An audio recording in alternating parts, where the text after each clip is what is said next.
मैं हूँ सरिता, आप सभी का स्वागत करती हूँ अपने चैनल फोन सरिता संगीत में। कैसे हो आप सब लोग, कमेंट में जरूर बताइएगा।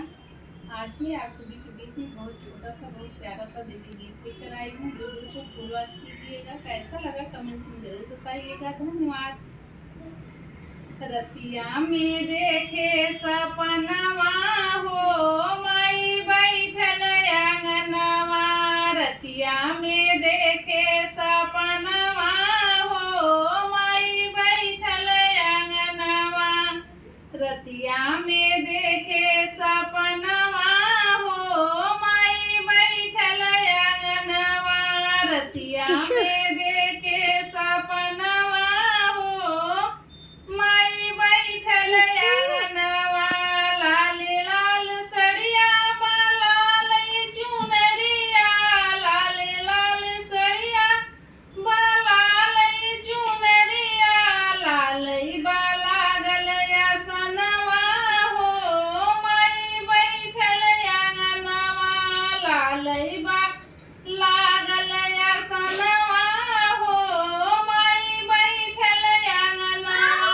रतिया में देखे सपनवा हो माई बैठल आंगनवा।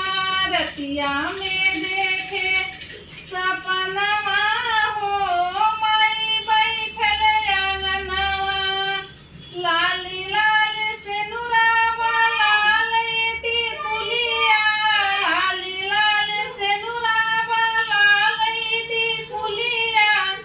लाल बा चूड़िया कंगनवा हो माई बैठल आंगनवा।